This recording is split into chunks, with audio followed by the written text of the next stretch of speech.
Good morning mga kabisyo, this is Grace and welcome back to our channel. This morning we will be learning a new skill and that is table skirting. Table skirting is a decorative design that the main purpose is to cover the legs of the table to make it presentable, elegant, and formal. But before we start, if bago ka pa lang sa channel namin, don't forget to subscribe and ring the bell para updated ka sa mga susunod na mga videos namin.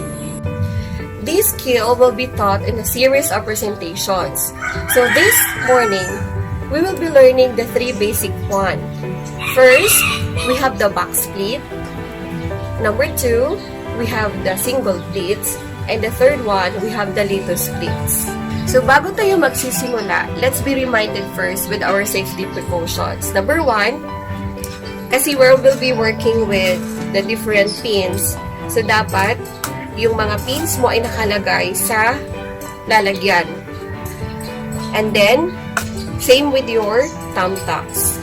And pangatlo, dapat ikaw ay nakasuot ng either sapatos, tsinelas, or dapat hindi nakapaa. So, in table skirting, there are 4 important materials. So, number 1, of course, you need the skirting cloth. Number 2, the table top. Number 3, we have the pins. Number 4, you have there the thumbtacks. So, magtatanong kung ilang meters ng cloth ang kailangan natin for table skirting. For 1 square table, it would be advisable to have at least 10 meters. And for the tablecloth, 2 meters or 1.5 meters. Kasi pang top lang naman siya. Okay, so let's start. Sa pag-fasten ng thumbtacks, dapat, kung malaking table, you will be working with partners because someone will hold at the other side. So, because I'm doing alone, so, ilagay ko muna yung first ng thumbtacks dito and then at the other side, I need to have it kanang tight.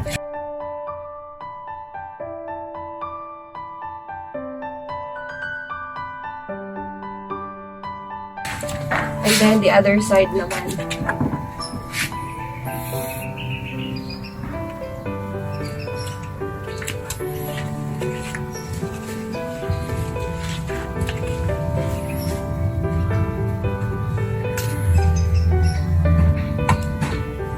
Okay, so na-fasten na natin ang thumbtacks.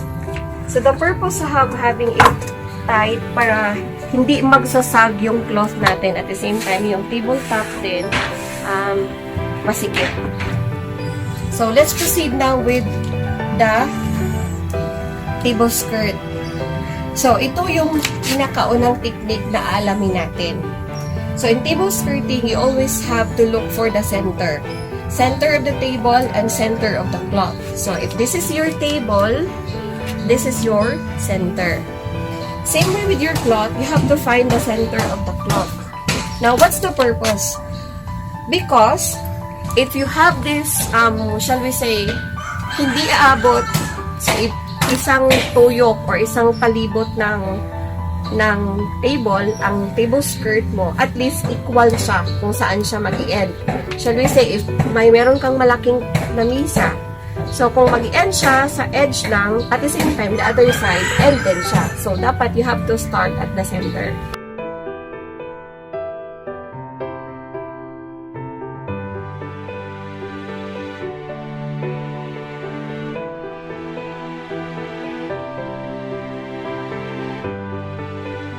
Okay, so we have fastened already the center of the cloth. So, the other side will be here, and the other side will be there. So, kasi beginner pa tayo, we will be learning how to hold the pin and how to lock the pin. Ito yung pinaka-importante. So, how to hold the pin, ito siya. So, if you are a right-handed person, hold your pin ganito. Use your yung hintotoro at saka yung thumb. Hold that one. And then, the middle finger will guide. So, hold like that. Kasi yung iba ginagawa ganito. So, hindi siya dapat. It should be down. Downward, and then hold the two fingers, the thumb and the point finger. And then, ito magaguide ang middle finger.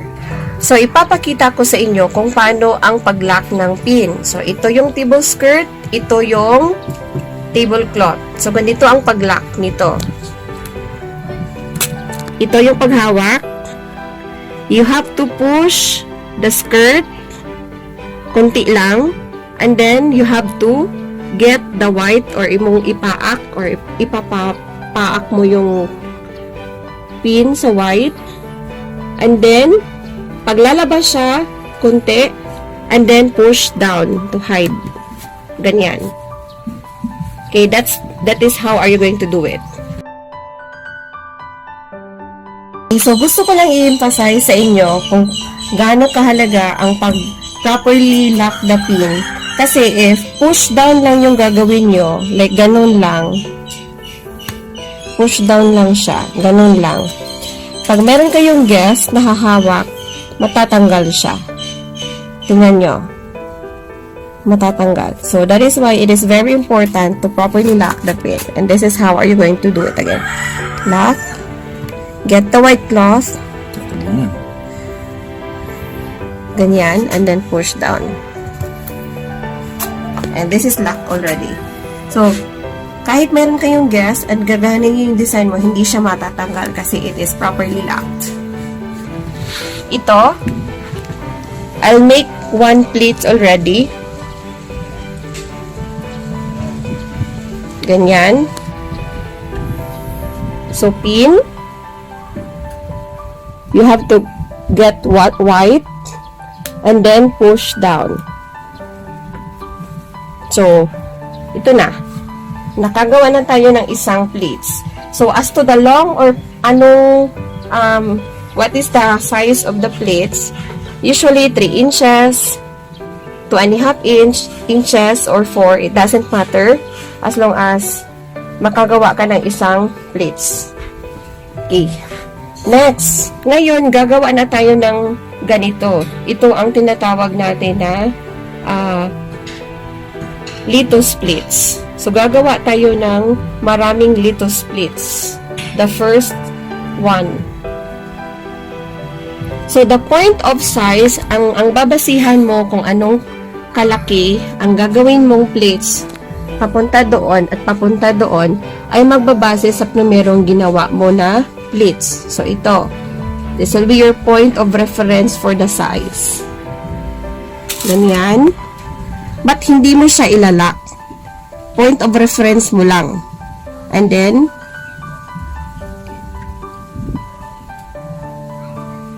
paak. And then, push down. Okay, that's it. Then, ito like that again para mag-same yung size.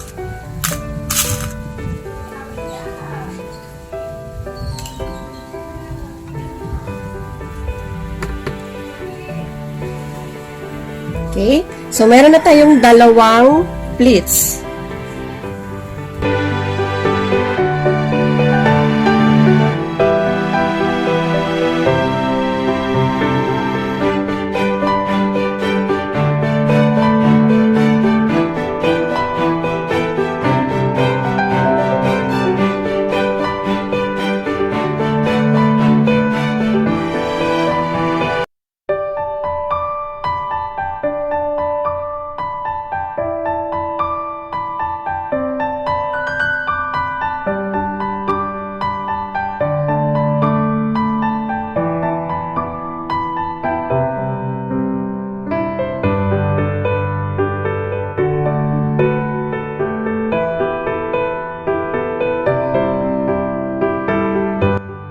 Tapos na tayo makagawa ng preparatory plates, ang bamboo plates. Gawa tayo ng little plates, ito, gaganyanin natin.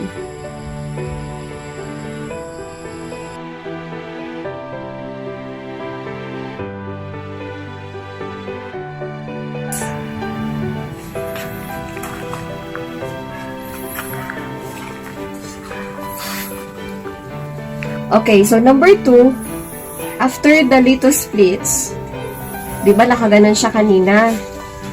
Nakaganon siya. So, we have to remove it again. And then, we have to skid to the right sa tanang, sa lahat ng mga pleats. Either going to the right or going to the left. Ganon.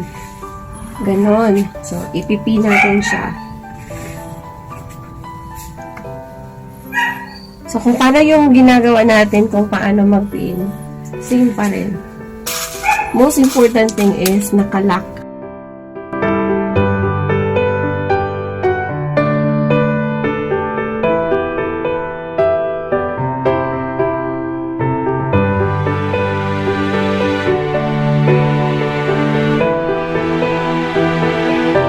Okay, so, yung kanina, yung ginawa natin, that is the single pleats. So, ngayon, the number 3, we have the box pleats. So, ang box pleats, ganito. Diba? Meron kang litos kanina. You're going to form it as box. Ganyan. So, kasi, same size yung ginawa natin na litos pleats kanina, ito, aabot yan sa gitna. Ganyan. So, let's try it.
So, this is now the box pleats.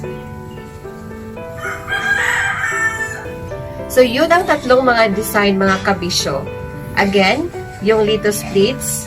Pangalawa, yung single pleats. At yung pangatlo, ang box pleats. So, if nagustuhan ninyo ang ginawa kong video ngayon na tutorial, so don't forget to subscribe, share, and like, and ring the bell para updated kayo sa susunod na mga tutorials na ibibigay ko with regards to table skirting. Thank you and have a nice day.